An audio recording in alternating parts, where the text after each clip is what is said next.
हाय। आज का टॉपिक थोड़ा मॉरल वैल्यू टाइप है लेकिन है उतना ही इम्पोर्टेंट। टॉपिक का नाम है द फाउंटेन ऑफ गुडनेस और इसके अंदर ऑथर ने लिखा है कि अपने अंदर जाओ, dig deep within yourself, for there is a fountain of goodness ever ready to flow if you will keep digging. Today we could hope that goodness comes our वे।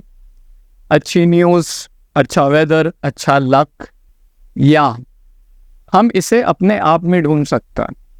अब ये जो है ना, ये एक रिमाइंडर टाइप बोल सकते हो आप इसे, जिसका ये मतलब है कि for example let's just say this is you, okay. और हमारी जिंदगी में हमारे ऊपर बहुत सारी चीज़ें होंगी।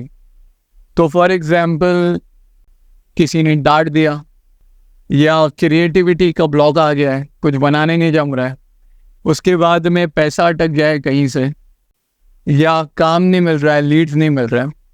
आपके ऊपर पूरे दिन में 1000 चीज़ें होंगी।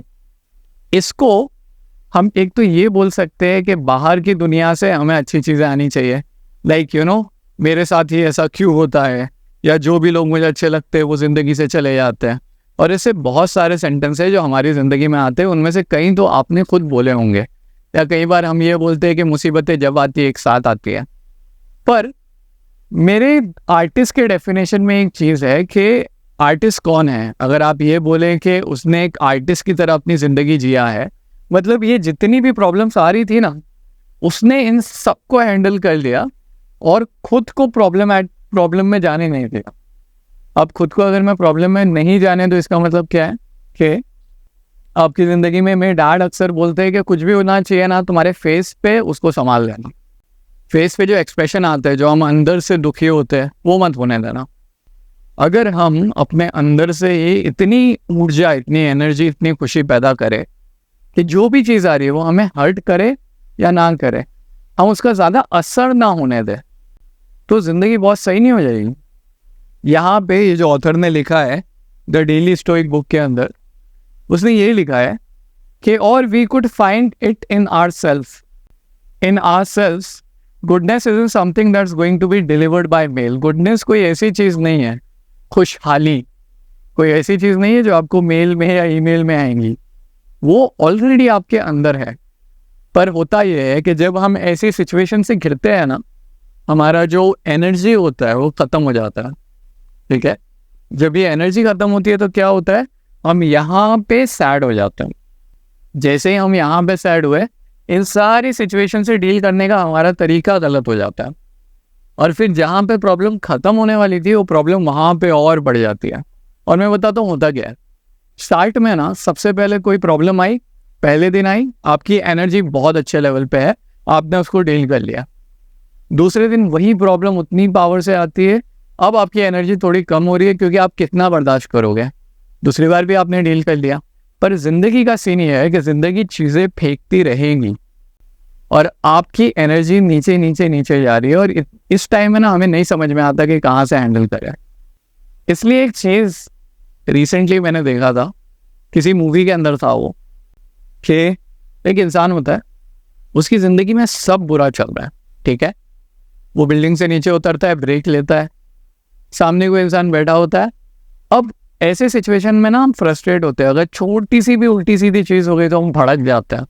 वो ऑपोजिट करता है, वो बैठता है, जाके सामने वाला देखता है, अननोन लोगों की तरफ स्माइल करता है। वो जैसे स्माइल करता है, होता ये है कि सामने वाला स्माइल करता है, आपकी एक पॉजिटिव डीड को दूसरी पॉजिटिव डीड मिली।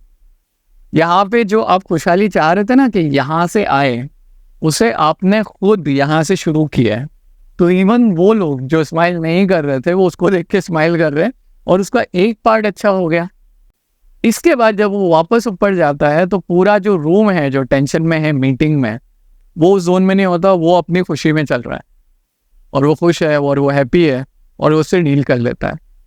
समझने की बात यह है कि यहाँ पे जब आप ऐसी सिचुएशन से डील कर रहे हो ना, यहाँ पे तब कोई समझाने नहीं आने वाला तब। और बिलीव मी, वो टाइम पे ये वीडियो देखने का भी दिल आइडिया नहीं आएगा कि मैं कैसे हैंडल करूँ।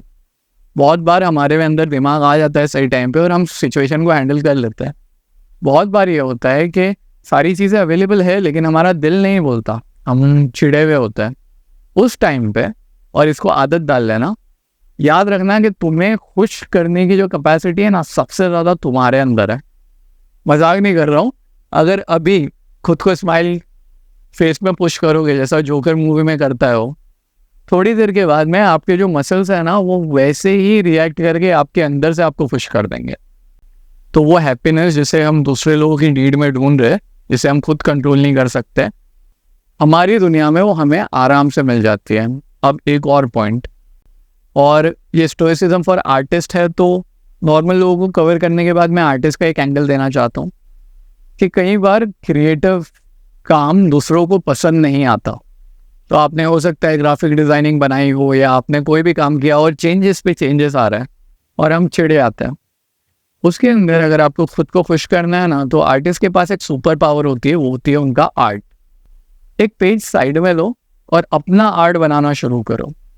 थोड़ी देर के लिए उस दुनिया से एस्केप मिलेगा। जैसे मैंने उस इंसान का एग्जाम्पल दिया था, वो नीचे गया, उसने किसी और के पास स्माइल किया। ये मेरे साथ मेरी ऑफिस में बहुत बार होता था कि जब मैं बहुत ज़्यादा फ्रस्ट्रेट होता था ना, मैं मेरा कैमरा लेके बाहर निकल जाता था। कैमरा मतलब फ़ोन कैमरा था उस वक्त मेरे पास।